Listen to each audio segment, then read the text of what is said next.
Welcome to the Graceful Grizzly podcast.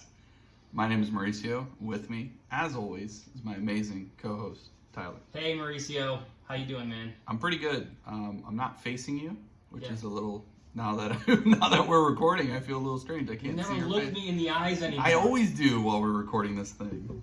I know we usually do, but today we're trying to film. We're trying to film. And we're just, we're trying something new. I'm excited about it, though. It's kind of cool. Man, we got an awesome response to our last video that we posted that was on Facebook. So everybody that tuned in on Facebook, you guys are awesome. Thank you for listening, watching. Somebody said, well, I already heard the episode, but it'd be kind of cool to see your face is what they said. So... well, there you go. Awesome. So we'll be posting this one on Facebook as well. We have one person that we really need to thank for this episode. Yeah, we want to shout out our good friend, Justin Cluck. Woo! And he is just a longtime friend. Yeah.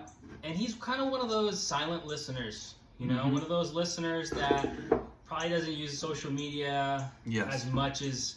some of our other listeners. So he's kind of lurking, I would say. He's a lurker. But he's always listening, and he's always, he texted me this week, and he was, responding about last episode. Yep. And I was just, it just warmed my heart to know that he was there. He was listening. So, Justin, you're awesome, man. Keep being you, and thanks for listening, man. Yeah, thanks, Justin. Another person we want to thank is our sponsor, Doji Natural Products. Yeah, Doji. Man, get your Doji on. Doji Natural deodorant is a clean, ultra-effective, and pH-balanced product to work with your natural chemistry to keep you fresh all the time. And like we always say, we love Doji because it has a really small ingredients list, so you know exactly what you're putting on your body. You don't have to worry about it being some massive list of chemicals and ingredients that are scary and that you can't pronounce. Yep, it's got all the right things that you need to be smelling fresh. Yeah. So use the promo code Graceful. Man, I've been messing up the promo code lately. Grizzly20. Well, it's one of two words. It's either graceful or it's grizzly. That's how the alphabet works. You put letters together and it makes words. Okay. So Grizzly20. All right, Grizzly20. Go ahead, jump on there. Go on dojinatural.com. Get your Doji on and get 20% off. Woo, Doji. Oh, man. Are you feeling good about this week, Mauricio? I just want to check in with you as a person. I'm feeling pretty good. I think, been really... How many days are we in now? 60... Yikes, I haven't counted. I feel like we're in. We've been... This has been at least almost going on 3 months that we've been doing this stay-at-home, quarantine, work from home. And it has been kind of, grinding on me. Just a couple of weeks ago, I was like, and now I'm like, I just want to go to the beach. I just want to hang out and, see the ocean splash, It's been a little, I am going a little stir crazy, but I'm hoping that, things are starting to turn the corner. I guess states are starting to open up again. People are starting to, get out there. So yeah, I think me personally, ready to jump on a rocket ship and get the heck out. I want to go. Miss church, miss our family at church, miss my family down in Florida. It's just, I miss it all. I'm always this person that, for the most part, I can always find something to keep me occupied. Right. Something I'm interested in. Something I want to do that I don't have time to do. And so then when I have free time, I'm like, oh, this is great. And I had the first instance this week of just being like, what do I do right now? I was just like, I'm like, Katie, I'm bored. And she's she's like, I don't know what to do with you right now. Dude, and you have been doing so much with the podcast and with all the other projects that you have. And you were saying, I don't have, that's insane to me. Now there's trouble. Now guys, this is serious. Yeah, geez. But you know what? Honestly, we're keeping our heads up. We're staying pretty positive. Yep. We're doing pretty good. I'm excited personally to jump into our nightly news for this episode. Nightly news. Yes. All right. So it wouldn't be nightly news if we didn't talk about animals. Right? Yep. We love them. We love them. Can't live with them. Can't live without them. So Wired's website has the absurd creature of the week. Ooh, so good, Wired. Thank you. Yeah, and it is the pink fairy armadillo. Wow. It crawls out of the desert and into your heart. Like, really? Like, it goes into your heart? This is literally what it does to survive. No. To survive, literally. It's a parasitical animal that climbs into your aorta. You thought it was cute. Turns out it's killer. Oh, okay. Oh, see, Tyler's got a slideshow up right now, and it looks like a little sushi. Oh, it's so weird. It does look like the sushi with the salmon on it, the salmon roll, and it's got like rice on the bottom. Yeah, it's yeah, the fur looks like rice. Oh my gosh. So guys, this thing is cute, man. I don't know what that is, but this thing is cute. Seriously, guys, look it up. Pink Fairy Armadillo. That is the actual name. Yeah, that's our absurd animal of the week. I think it's amazing that we can have absurd animals every week, a different one, and there's just always so many to look at. Man. And you would have thought by the time, Mauricio, happy birthday, by the way. You turned 30 this week. Oh, you remember. Of course I remembered. Of course it would. Yes. I want everybody at home to sing happy birthday to our friend Mauricio. All right, so we'll wait. Thank you, guys. I think that was about enough time, yeah. See, here's the thing, and this is my question on birthdays before we jump back into this beautiful pink armadillo. Let's hear it. Where did the tradition come where I'm going to sit in a room and be quiet while all of you sing me a song and I have no response to it? Like, everyone's going to be like, happy birthday, and then you're just like, what do you do when you're just sitting there accepting the happy birthday? You're just like smiling and like, oh, okay. Do you ever think about at what point a gift becomes more of a burden than a gift? Yes. And like, hey, it's almost like, okay, hey, I got you a dog for your birthday. You'd be like, dude, I do not need the extra responsibility. I have 2 children and you give me 1 more mouth to feed. Thank you very much. And that singing thing, for some people, is totally the same thing. It's like, you go to the restaurant, and they're like, do not tell them it's my birthday. Here's the thing, I'm the kind of person that if you tell me not to, every single time, I will tell the waiter that it is your birthday. Even when it's not your birthday, so we can get a free dessert. That's what makes it worth it. I'm telling you, I don't know when all these weird traditions happen, but my wife amazingly was able to do a huge 20-minute video of lots of people that I've met throughout the years saying happy birthday to me because, I had a quarantine birthday, and it was fun. I mean, I stayed home. We ordered Outback Steakhouse. And dude, I got to eat Outback in my PJs. It just doesn't get any better. A blooming onion, mate. A blooming onion in my PJs. It was great. Love Outback. Actually, I had a ribeye steak and shrimp, and I was like, this is my birthday right here. Me watching The Voice in my PJs eating a ribeye steak. But yeah, thanks, man. 30. I don't know what to do now. I feel like I'm old. I think, I don't know. I mean, it's one of those things, as you get older, you realize, like, things you thought were old before, you're like, I don't feel like that's old anymore. It's like 30 seemed like such a moonshot of an age when I was 16, and now it's like, well, I don't know. Like, what do you have? Feel that much 2 years? Yeah. 2 years? I'll be 28 and holy cow, I'll be 28 in October. Yeah, man, 2 years. Dude, we're going to throw the biggest, unless we're in quarantine again, the biggest party ever, dude. Yeah, man, this is what I want for my birthday, a pink armadillo. So bring it on. Had I only known. Oh, man. Amazing. Shout out to you, Pink Armadillo. You have stolen the internet, and you're just cute. I mean, yeah, you kind of look like spam, but that's part of your charm. Yeah. Yeah, keep it up. Keep it up.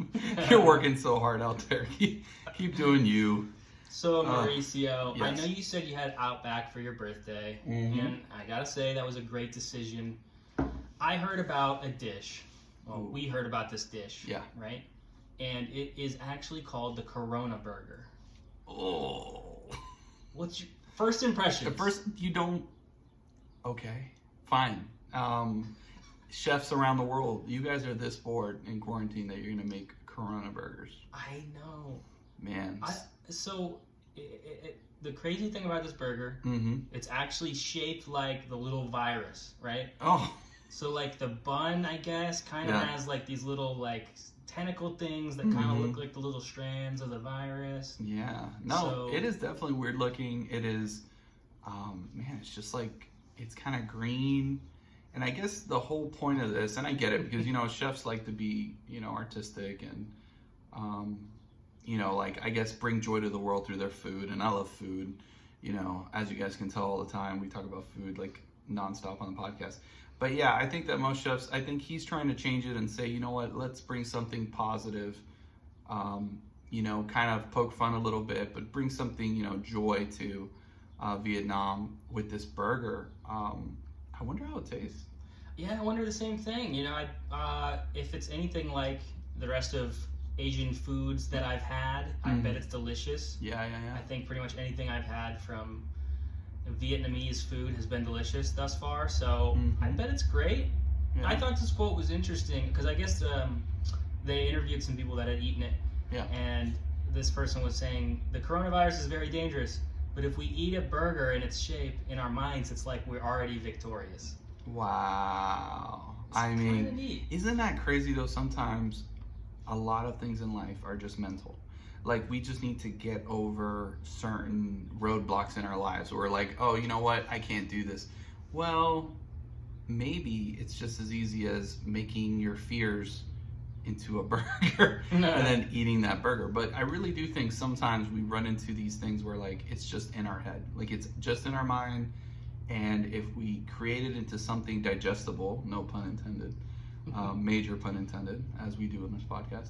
But, yeah, if you just get something that you're scared about and really just in a creative way find a way to conquer it, I think that's a cool thing because so many of us have fears out there. And what if we just made, you know, like if we're scared of bees, let's make a cookie shaped like a bee and eat it and feel like. Yeah. And talking about bees. Oh, I know what you're gonna say, dude. Why is 2020 so ridiculous? And why did 2020 decide, hey, here's what you guys need? It's like an Old Testament plague. Seriously? like first like a virus, and then it's like. Hey. Okay, let's recap 2020 here. Okay, yeah, January, please. Australia's on fire. Like, come on, right. Already, right off the bat. February, Kobe Bryant dies. Oh, rest in peace. Such a tragedy. Right. Then we've got January, February, March. Coronavirus starts kind of, you know, creeping in. We all know how that goes. Yeah, March, April. Coronavirus is still out there. April, May. Come on. Like, now murder hornets in May? Yeah, what? Murder. Why would you name them that? Guys, don't name a bug a murder hornet. Okay? If you add murder to anything, of course it's going to be angry and try to kill you. Like, yeah. It's just, I don't know, man. I think it kind of makes you feel like, what's next, right? Like, okay, if not this, then like, what's the next thing? I don't know, but I'm scared because now here's the thing. You're talking to somebody that one of their biggest fears is bees, wasps, and flying bugs. For some reason, when I was little, I opened up an old car at my grandma's farm, and it was just a bunch of wasps came out and bit me. Oh. So like I ran, you know, and it was just the worst. And so like, man, like I just have a really bad fear of flying things. And now like they show pictures. This thing is 2 inches long. It's bonkers. It's gigantic. Like a honeybee is like half an inch long, and like this thing is just like. If you watch videos of it going into like hives and like just, you know, eating the bees and like just biting their heads off and then throwing them to the side. Just decimating. Now, the cool thing, I didn't want to talk about murder hornets this much, but you can't avoid it. The bees have found a way to fight back. And basically they swarm the murder hornet and they flap their wings vigorously, and all of their buzzing and flapping actually overheats the hornet and it roasts. No way. Yeah, so somehow nature has found a way to fight back against these bees. But they are crazy. And then there's another video of a praying mantis eating a murder hornet, and I just like it because I don't like bees and hornets. Yeah. But yeah, so man, don't go outside, guys. I know. Oh my gosh, you were talking about making a burger out of a bee, you know, or coronavirus. I think that's interesting because there's like a theory called like, I think they talk about exposure therapy. Yes, right? I've heard of that.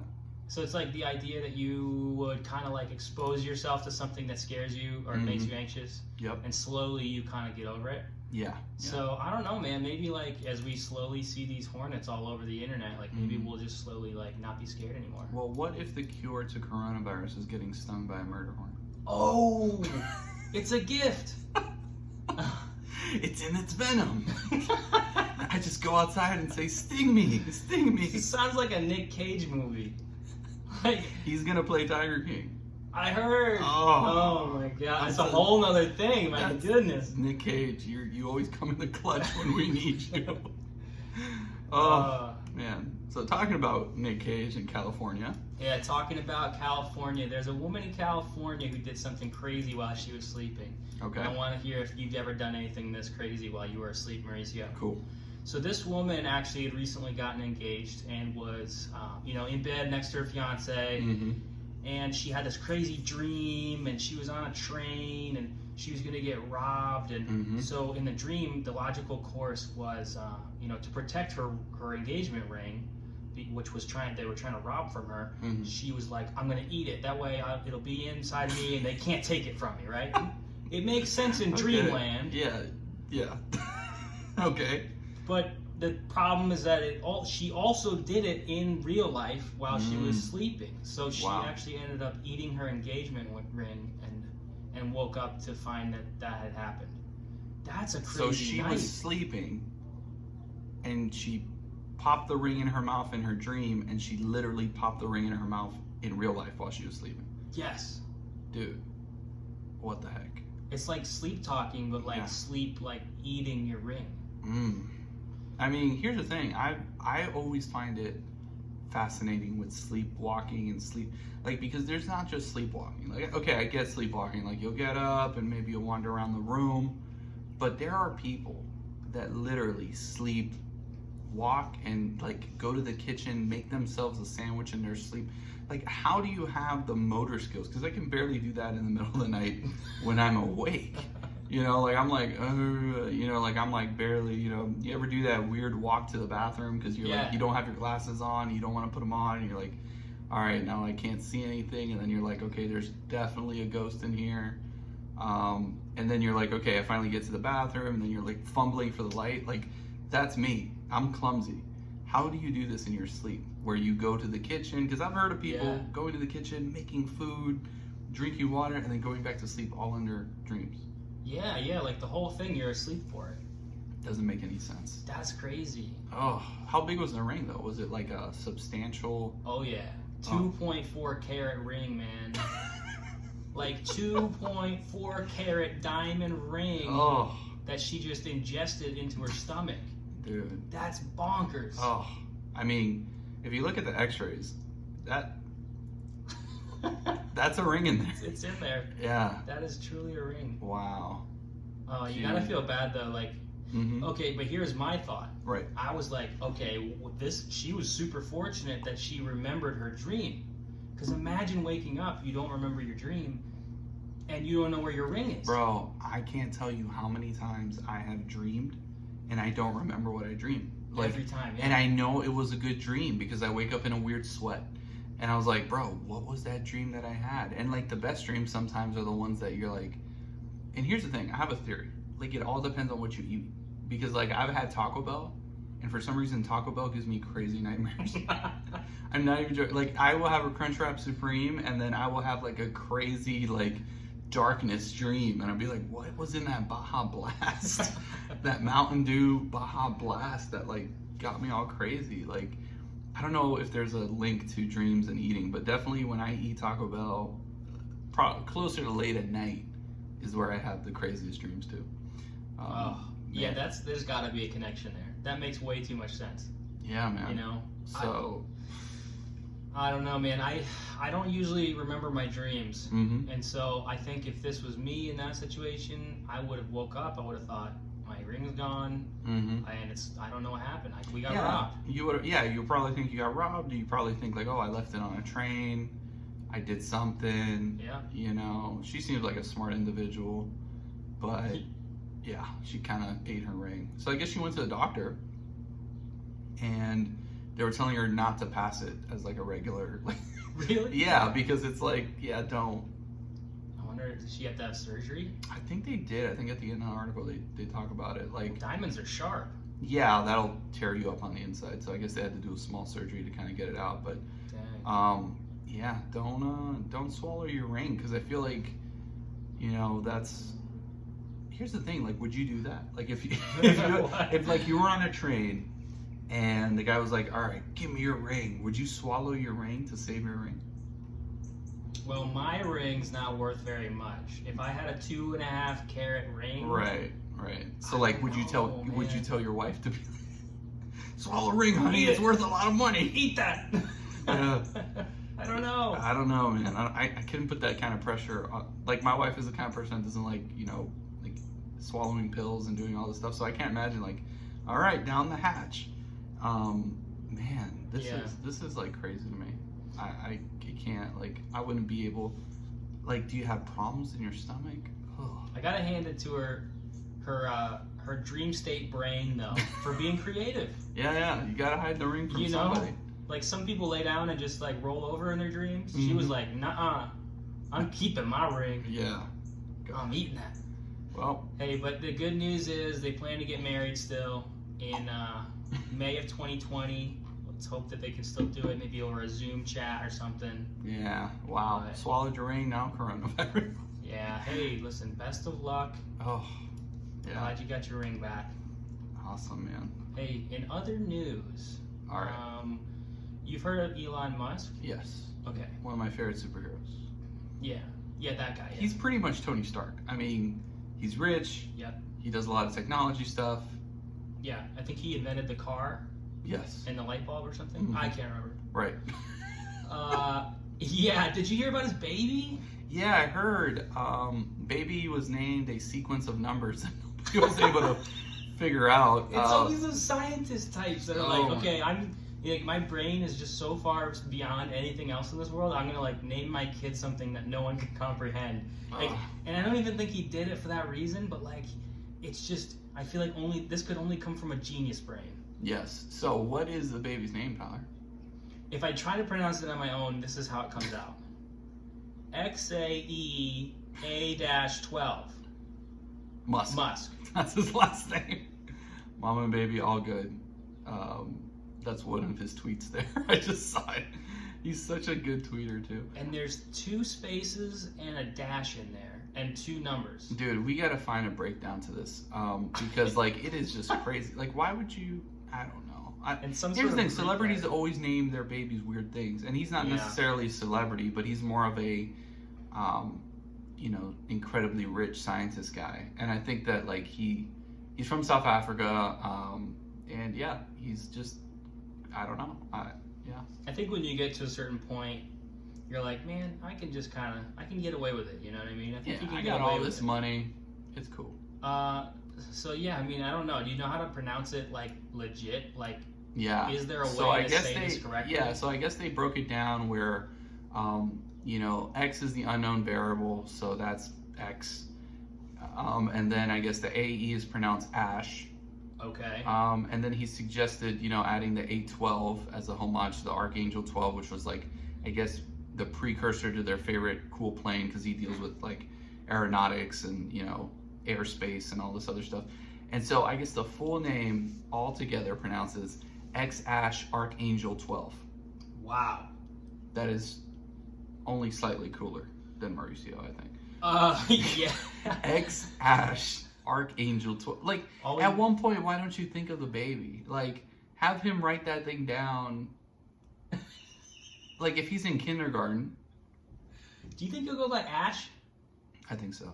I think he's like A-S-H. That's all I can say. Well, because obviously, I mean, I guess something like X-Ash. X-Ash just sounds... like, that kid is going to get bullied. You don't think that kid's going to get bullied? X-Ash. I think there's 2 schools of thought here. Yeah. One is that you're setting the kid up for failure because he's got this difficult name and everybody's always going to blah, blah, blah. Right. The other school of thought is, how could a kid with that kind of name fail in life? Right. That is like the coolest name ever. Yeah, he sounds like a Gundam wing. Or like a Pokemon. Like a legendary Pokemon. Had a baby with a Gundam. A Gundamon. Wait, a Digimon? Is it basically just a Digimon? He is the X is the unknown variable. Wow. So we don't know yet. We'll have to wait and see. Man, I don't know. I guess let's let celebrities just go with Mark. Just go with John. I mean, you could have just gone with Steve. I think that man, it's I think it's just rough. I think you're at this point where celebrities are just running out of cool names like Meadow and like Bark and like, you know, those were all like cool names back in the day. Bruce Willis, I know, has 2 daughters, and like one is named Rumor, like Rumor, that's cool. And one is named Tallulah.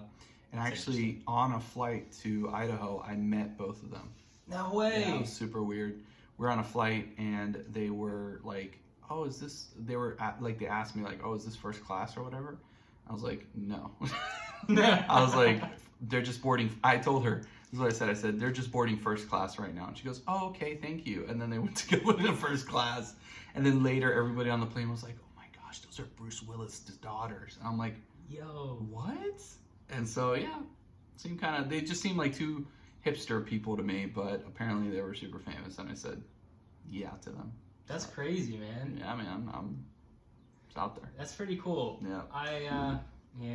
Yeah. Baby names. I've tried to, like, you know, my wife and I talk about it sometimes, like, hey, what would we name our kids? And sometimes, like, kind of jokingly, but like half jokingly, we'll bring out names that are like, you know, Dragon Slayer. Yes. And then like Bruce Laser, Wayne. And like, just the coolest names. She doesn't usually go for them. Yeah.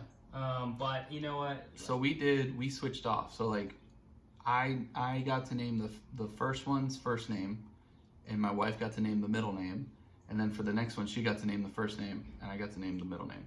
So like we switched off. Interesting. So like if I would have said Batman, you know, then Mila would have been Batman. Batman. Yeah. Okay. All right. So like. Wow. Yeah. But yeah. No offense, dude, but she's more of a Mila. I think so. Than a Batman. Yep. Personally. Yeah. Dude, that brings us to the end of the nightly news. Oh. It was a good one this week. It was, man. A stacked roster here. But you know what that means is that we're up to our quick questions. Quick questions. So let's dive right in. Cool. All right, the first question, Mauricio. Mm-hmm. If a movie was made about your life, mm-hmm. first of all, what genre would it be? Mm-hmm. Second of all, who would play you? All right. So I've thought about this. You know what? I'm going to say, if a movie was made, I want to say romantic comedy. Okay. I think I'm going to go romantic comedy. I was going to go action because I feel like that would be kind of a cool, you know, but I think romantic comedy and or, you know, just, I guess, just comedy in general. Because I think that, you know, like the stuff that's happened to me in my life has just been crazy. Like I've done so many different jobs. I've done, you know, I've cooked for a while. Like I definitely could see a cooking movie out of my, you know, life story. And I think honestly, really the only person that could play me is, you know, Jason Momoa. I think he's the closest. And all right, Here's the problem though. I don't know if he would be cool enough for your role, to be honest. Oh gosh. Yeah, no, I think Jason Momoa, no, he's too tall. He's 6'4". No, dude, I'm only 6. I would go maybe the kid from Slumdog Millionaire. You know, there's a couple actors out there I'd probably, you know who I would like to play is the guy from Star Wars, Oscar Isaac. He's like the pilot. Yeah. Poe Dameron. Yes, so he would probably be my choice. Yeah, so romantic comedy / comedy, Oscar Isaac. Okay. The script is in your hands. Ball's in your court, buddy. Come out and make a movie about my life. Yeah, I would love to watch that. Like Oscar Isaac as a chef, in Miami. Yes. Dude, you kidding me? Where you at, Oscar Isaac? Let's do this. Come on. Get on board, bro.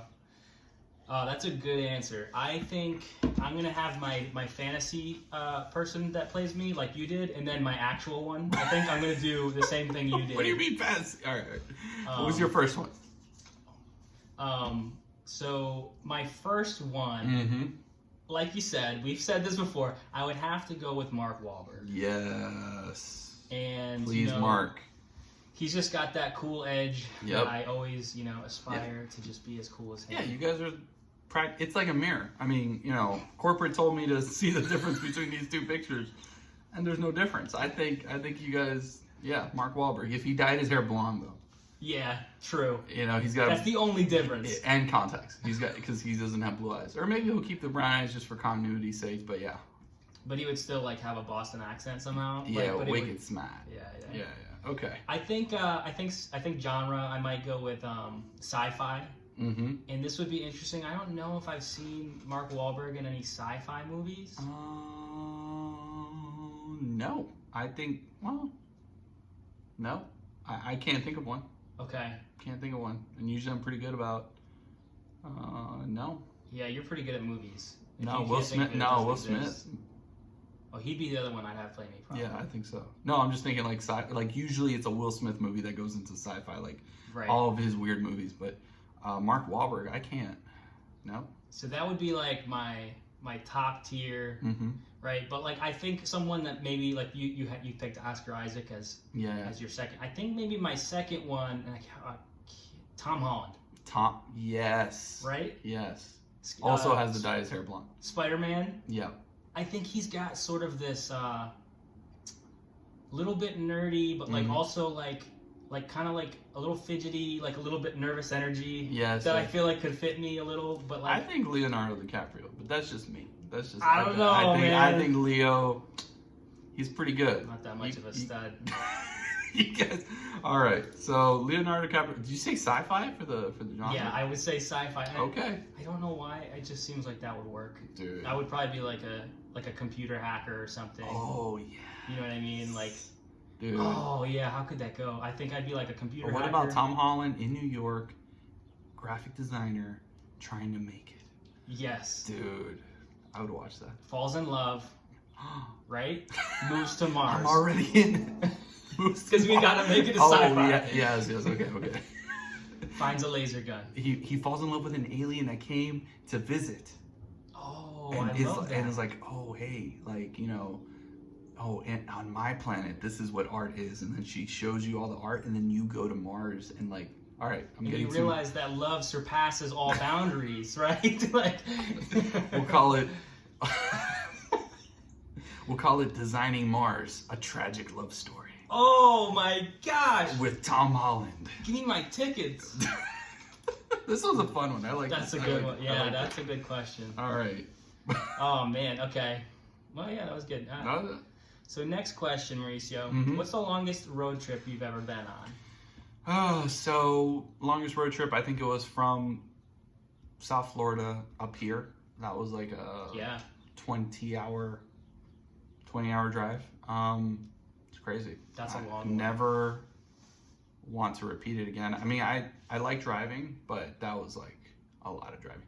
I think we're actually going to do that again to get down there, whenever this Corona stuff hits. But yeah, that was a long, arduous road trip. We went all down and saw the whole East Coast, and that was kind of fun. And we did not, once I got to Pennsylvania, I was all right, that's it. We're gonna stop here.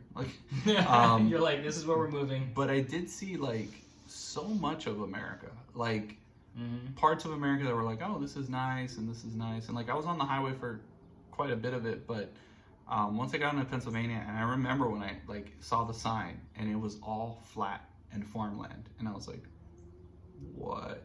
Where am I? And I was just looking, and all I saw was trees. All I saw was and then as I got deeper into Pennsylvania, we saw the mountains, and we saw and so I guess that was my longest road trip, driving, and definitely it's a fun one, but I would not want to repeat it unless I'm gonna do a vacation or something where I plan it out, where I'm gonna stay at places for a couple days. I think that's always fun, but yeah, I wouldn't suggest doing it straight. Yeah. That's a good answer. I was gonna say that must have been really interesting for you, because where you grew up, there was some farmland, right? I mean, yeah, there's a little bit, but it's not It's not like the farms we have up here, because you Yeah. really can't. Stuff that grows down there, it just grows because, you know, because like we're pretty close to like sea level. So like if you dig, like you'll hit water eventually, kind of thing. Yeah. So like you don't have a whole lot. Like you have avocados that grow down there, and so there's a big avocado. There's a big avocado like industry, and then you've got tobacco. You've got sugar, A lot of tobacco, sugar and, cane. Okay, yeah. But not a whole lot. Like up here, it's like they grow anything, and the soil is so rich that you can grow corn and you can grow all this wheat and all this stuff. You don't really have that. So yeah, it was a shock for me to see all that. That's really interesting. And it's funny too, because like my answer is kind of the opposite. Like Right. we went from like upstate New York, Binghamton area, down to like Jacksonville, Florida. Ooh. So yeah. I'm trying to think about it. It might have actually been like roughly the same amount of trip, because that was about 3.5 hours north of here. Yeah. But it was North Florida that we went to. Dude, isn't that crazy driving that many hours? You almost like when you drive for so long, you're kind of like, oh, this is taking so, like there's a point where you just want to stop. And like, I'm the kind of like, I'll go in the left lane a lot more than I should go in the left lane. Yeah. And like, my thing is like consistency over speed. So like people are like, I'm going to go, like I'll use cruise control a lot, which for me, it's like, you know, go around me if you want. Cause I'm like, I'm trying to be comfortable on the way there. I'm not trying to get there super quick. I hate the whole like stopping, like slowing down to let someone through, and then speeding up to go around them, and then someone else is really fast and you gotta speed up. And then slow I'm down. kind of like, let's just chill. Let's just, you know. Yep, everybody just go like 73 and we'll be golden. Yeah. Yeah, so I don't know what weird driving habits you have, but I definitely am like, I'll hang in the right lane for a while. If I know I'm gonna be on this road for a while, I'm gonna hang in the right lane and just go. Tommy actually taught me the 9 miles per hour thing, where like if you go 9 miles per hour, cops will not stop. Like 9 miles over the speed limit, cops will not stop you. And so I heard it. I heard Katie told me this actually. I think her dad said it. It was like 8 you're great, 9 you're mine. Like from a cop's perspective. What? Like Really? 9 you're like I'm pulling you over. 8 you're good. I don't know if that's legit, but I'm like shocked right live now. by that. Though. Listen, if it rhymes, it's true. That's kind of how those things work. Yeah. Okay, say it again. 8 you're great, 9 you're mine. So who knows? If anybody's listening right now, you just heard a nugget of wisdom right here. This is it. This is your moment. Take notes, guys. If there's one takeaway from this masterclass. Yeah, but that trip, man, that's a long trip. I think I didn't drive like much, if at all. Like I seem to remember going with my parents, maybe, and my brother. And I don't think I drove much, and so I think I had the luxury of sleeping a lot of it, and that makes things go so much faster. Sleeping on a road trip is crazy because you always wake up and you're like, what year is this? Like, where am I? Yep. Why am I prisoner? Like, you're just so like out of it, because like I guess you lull yourself to sleep and all this other stuff. So.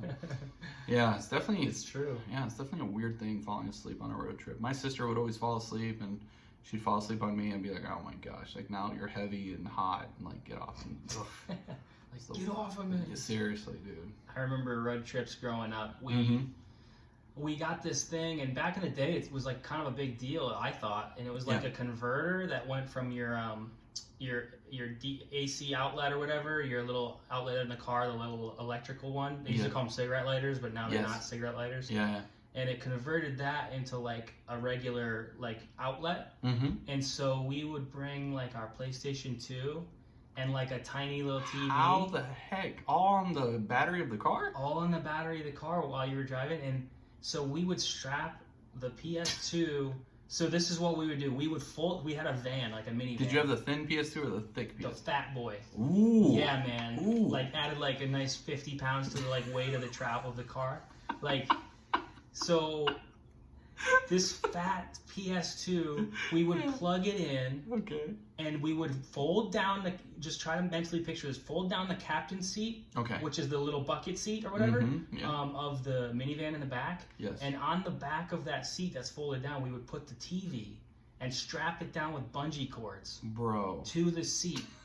and then plug them in, and we had PlayStation 2 the whole trip, man. It was like a kid's dream. Dude, I can't believe your parents let you do that. My parents would be like, you sit like you stay sitting down the whole time. Like I had a fat gray Game Boy and that was it. And I had one game that was Pinocchio on it.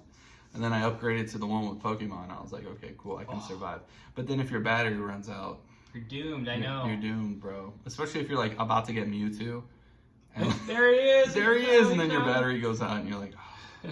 Or there's the weird glitch thing that nobody knows how to get. Yeah, that I don't even know if it exists in this day. But. Dude, so the one big thing, mm-hmm. and this kicked us a lot, was because the PS2 and the TV are running on the car battery. Mm-hmm. If you turn off the car, everything shuts off. Oh. And so we would be so like mentally deep into the game, and my dad would pull up to the gas pump and turn off the car, and we wouldn't save the game, and you just lose like hours. Dude, of progress. That's rough, man. I want to get an N64. I want to buy one. I think they're $40 out there now. We should find one. We should get one and just like game out. But yeah, dude, amazing memories, man. That's dude. Tell me. Good memories for sure. That's fun. So this is a funny question, Mauricio, but I thought it'd be fun to riff on. So I wanted to imagine what would this whole situation with coronavirus be like? What if the quarantine was opposite and everyone had to leave their houses instead of stay in them? Man. Like, what would that do to us? How would that look? Like, what would your life look like? One, every introvert is screaming to the top of their lungs right now, because this would be like, now you all have to leave your house. You know, and all the extroverts are like, this is my pain. Like I don't need to go home. Yeah. I don't need to go in my house. I don't care. Yeah, I mean, first of all, the logistics of things is ridiculous. Like, how does this scientifically, like, you have to leave your house in order to stay? What would that look like? You know, like everyone's What would you outside. call it? An outer teen? Yeah. Like anti-teen. Anti-teen. Like, get out. Like, you need to go, you need to spend at least 8 hours a day outside. If not, you'll get corona. Like, when you go in your house, you can only go for like 10 minutes at a time, and you got to wear a mask and wear gloves. I think, I don't know, man. I think the biggest thing too is like, you know, now that you've got all these videos talking about like how, you know, by wearing gloves and wearing masks, like you're actually weakening your immune system. So when you go back out, everybody's gonna get super sick. I think the biggest thing for me is like, if I'm out, like, I would have no problem with it. I think spending a copious amount of time outside, because this would probably even go to work. Like, so if I work in an office, I have to be outside doing my work. Yes. You know, I would have to be like, on, like, instead of remotely working from inside my house, I'd be remotely working on the beach. You'd be like people would have to set up like generators to like run their internet. Yes. And like sit outside with a generator, like gas power generator. So that would be the science to it. Like, yeah. People would like, if you huddle up together, you get sick, but if you're out in the open, you won't get sick. So then like, okay, let's all be, so then the culture would be like a hippie society where like, we're just all like, you know, doing the normal things that we usually do, like church or all this stuff. But, you know, like concerts would have to be outdoors, like, like shops would like move all their inventory out on the sidewalk, and like you'd go into one of those strip malls and they'd just be like selling you stuff outside. And like, then what happens when it rains? Dude, I don't know. Like, I'm telling you, this would be crazy. Would it be worse than now? Like, would you rather be quarantined outside or inside? Personally, you already know what I'm saying. I would personally rather be quarantined in my house, because so much of what I like to do, or a lot of us like to do, revolves around using your internet, watching TV, watching movies, playing video games, like whatever. I'm a graphic designer, you know, that's all my passion. I build websites. Right. How do you do all that stuff? Like, so I guess the people who are like really outdoorsy people would love it. Would just be like, this is my dream come true. Yeah. I love being outside. You could do more because like haircuts and all that other stuff that you would want to do, you can do out there. So like it wouldn't necessarily be, oh gosh, this is so hard. But like the people who feel like they need to retreat at the end of the day to like be alone or whatever. Yeah. Like this might be tricky for those people. Right. Because I feel like you'd end up living in like an outdoor commune. Like hippies. Like everyone would go straight hippie and be like, yeah, we're quarantining. We can't be inside. Like, do you think people would be like, there would be so much more social interaction? So wait, would you have a whole like group like we have now with the protesters saying like let's open up? Like, would you have people let's close down? Let's get back inside our houses. The difference is they'd be protesting from inside their house, live streaming it to the I'm internet. not going outside. Like we're all going in our houses, and you'd have like a crazy scenario. You'd have like a Zoom meeting of like protesters, and they'd all be in their individual houses, which would be great because then I don't have to see them. I can just turn off my computer. Man, Tyler, you've turned the world upside down with this question. I don't know, man. Yeah, I don't know. I thought it was an interesting dilemma. I thought. Yeah, I think the quarrying out. I don't know what we'll call it, but the great outside. The great outdoors. Yeah. Anyways, let us know, guys, on Instagram. Shoot us a message. Let us know if you'd rather be outed or quarantined. That's neither of those words. It's all the English language. Oh man, we need to get moving because that was just crazy. Righteous reviews. Yeah, man. Righteous reviews. Mauricio, I would like for you to review your favorite childhood memory. Well, I'm going to say playing outside. And playing outside specifically, going out to my grandma's farm. That's a big thing. But like in my backyard, there was, we had fencing. And the fencing was actually like a row of bushes. And the bushes were like interconnected with the fencing, so you were actually able to like climb through the trees while stepping on the fence. Nice. So like it was this crazy world when I was like 6 or 7 that was like amazing, and I would go out there and like do jungle battle and like do all this stuff and like play in the dirt and hide in the bushes and and it was like my own special world. Yes. So yeah, that was definitely my favorite childhood memory, was going out there and kind of really just hanging out and being a kid and getting dirty. I love memories of just using your imagination. You're outside, you're in the woods, you're swinging sticks around like they're swords. I mean, that is just like, there's nothing more exciting than that thought. Oh yeah. That's a really good one, man. That brought back nostalgic feelings for me, even though it wasn't my pick for this week. My pick, I think, and it is, to start it all off, as I was thinking about this, I thought it was really interesting. As much as we talk about, I'm more of an introvert now. Yeah. I think about, a lot of times I feel like I need to escape, be alone for a bit to just kind of recharge, do that kind of stuff. Right. And then I thought it was interesting, though, because as I was thinking about my favorite childhood memories, I realized that almost, if not every single one of them, almost every single one of them was revolved around people, whether it was family or like close friends. Yeah. And so I thought I was like, man, that's really interesting. I think it's one of those things that even if you are an introvert, you definitely crave community. You definitely crave, those relationships, those friendships. So as I was thinking about it, I think we always went to the Outer Banks in North Carolina every year for vacation. And that was always like something I looked forward to, as a kid growing up in New York. We obviously didn't have the beach, that sort of surf culture, sort of like the sand and the salty air, like that whole thing. I just absolutely love that to this day. And so going to the Outer Banks every year for the summer, for a week or two in the summer, was like the best. You get to hang out by the beach and all that.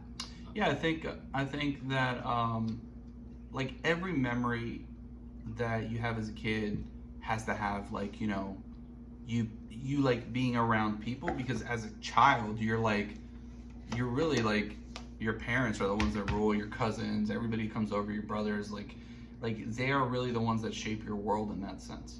And like, going on a big family trip and having family around, like that's just part of it. And I think my issue was like, I was the only boy in the house. So like I would go out like by myself because I was done with my sisters. There was only so much that I can do with my sisters. I'd be like, all right, like, we can play Barbies, but like my GI Joes are gonna smash your Barbies, you know, and punch them in the face, you know, like, you know, it was really like that was it, you know, that was about it. And then I would go out and play in the dirt and have fun, and you know, obviously, like another memory is like going to the beach with my family and hanging out there, and we would always get fried. So I don't know if you've ever seen a Publix. Well, you've been to Florida. Yeah. So we would get Publix fried chicken, which is like I guess like the Giant or grocery store. Publix fried chicken, Publix potato salad, always, and then Publix like bread, or we'd get KFC and get the biscuits and all that stuff, and then we would hang out by the beach, and they called it the dog beach because there was always dogs there, and we would eat Publix fried chicken, and sometimes sand would get in it, and you would just eat it and let the crunchiness be part of the chicken. Just added the flavor. Yeah, but like, you know, and then obviously like my uncles always brought like, you know, something to drink. And it would be like, well, you know, and they would get a little crazy. So yeah, that was a huge